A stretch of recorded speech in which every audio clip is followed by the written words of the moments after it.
بسم اللہ الرحمن الرحیم۔ السلام علیکم۔ تحریم وائس کے معزز خواتین و حضرات، امید ہے آپ خیریت سے ہوں گے اور ہماری دعا بھی ہے کہ اللہ کریم آپ کو سدا عافیت کے سائے میں رکھے۔ پیارے دوستو، عام لوگوں کی زندگی میں جہاں جادو ٹونے کا دخل بڑھ گیا ہے، وہاں ہماری زندگی میں جنات کا عمل دخل بھی عام مسئلہ بن گیا ہے۔ مذہب سے دوری اور سماجی اخلاقی طور پر زوال کی جانب بڑھنے سے ہماری زندگیوں اور معاملات پر ہوائی مخلوق کا قبضہ ہوتا جا رہا ہے، جس کی وجہ سے یہ لوگ عاملوں سے رابطہ کرتے ہیں۔ قرآن و حدیث میں شر پسند شیطانی مخلوق سے پناہ کے لیے بے شمار ہدایات موجود ہیں۔ مسلمانوں کو جنہیں یہ شکایت اور جو سمجھتے ہیں کہ اچانک جنات کا ان سے سامنا ہو گیا ہے، قرآن و حدیث میں شر پسند شیطانی مخلوق سے پناہ کے لیے بے شمار ہدایات موجود ہیں۔ مسلمانوں کو جنہیں یہ شکایت ہو اور جو سمجھتے ہوں کہ اچانک جنات کا ان سے سامنا ہو گیا ہے، تو انہیں گھبرانے کی بجائے یہ عمل کرنا چاہیے جو آج میں بتا رہی ہوں۔ اس عمل سے پہلے لازم ہے کہ آپ کو آیت الکرسی مکمل یاد ہو۔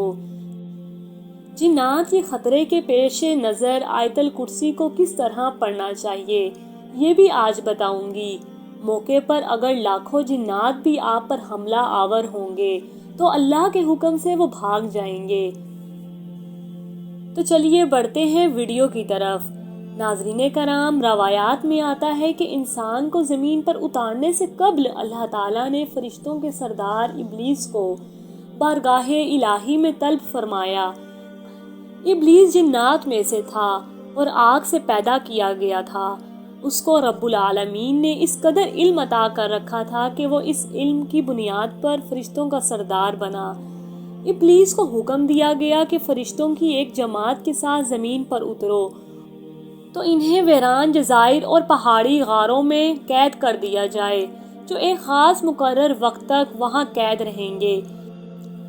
ابلیس بارگاہ الہی سے حکم لے کر فرشتوں کی ایک جماعت کے ساتھ زمین پر اترا اور جنات کو نہایت قلیل وقت میں مختلف ویران جزائر اور پہاڑی غاروں میں قید کر دیا گیا۔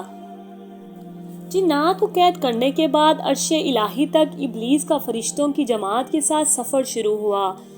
دوران سفر ابلیس کے دل میں غرور اور تکبر نے سر اٹھایا اور اس نے نہایت قلیل وقت میں نہایت طاقتور جنات کو قید کرنے سے متعلق تو اس کی خبر رب تعالیٰ کو تو ہو گئی، مگر دیگر فرشتے اس سے بے خبر رہے۔ روایات میں آتا ہے کہ یہ پہلا موقع تھا جب ابلیس نے غرور کیا۔ جنات کے وجود کا ذکر قرآن مجید میں بھی ہوا ہے اور ایک پوری سورہ جن کے نام سے موجود ہے۔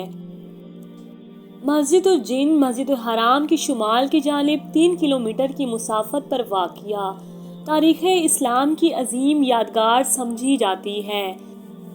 ناظرین کرام، جنات کیسے انسانی جسم پر حاوی ہوتے ہیں، یہ ایک ایسا سوال ہے جو عام آدمی نہیں جانتا۔ اس لیے جو عمل آپ کے لیے آج لے کر آئی ہوں، وہ آپ نے 11 مرتبہ صبح و شام یا کہار کی 100 دانوں والی تسبیح پڑھنی ہے، یعنی 1100 مرتبہ صبح اور 1100 مرتبہ شام کو۔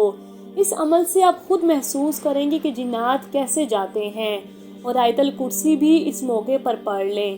آیت الکرسی میں جب ولا یعود حفظہما تک پہنچیں تو اس کو لگاتار 70 بار پڑھیں، اور جہاں سے جنات انسانی جسم میں داخل ہو کر قبضہ جماتے ہیں، اللہ تعالیٰ نے انسان کو شر سے بچنے کے لیے کئی طریقے بتائے ہیں، جن میں حضور صلی اللہ علیہ وآلہ وسلم کے ذریعے تعلیم بھی دی گئی، اور کہیں ایسی مسنون دعائیں اور وظائف موجود ہیں جن کے ذریعے جنات کا توڑ کیا جا سکتا ہے۔ اللہ تعالیٰ ہم سب کو جنات سے بچائے، آمین۔ اپنا بہت سا خیال رکھیے گا۔ اللہ حافظ۔ اللہ آپ کا حامی و ناصر ہو۔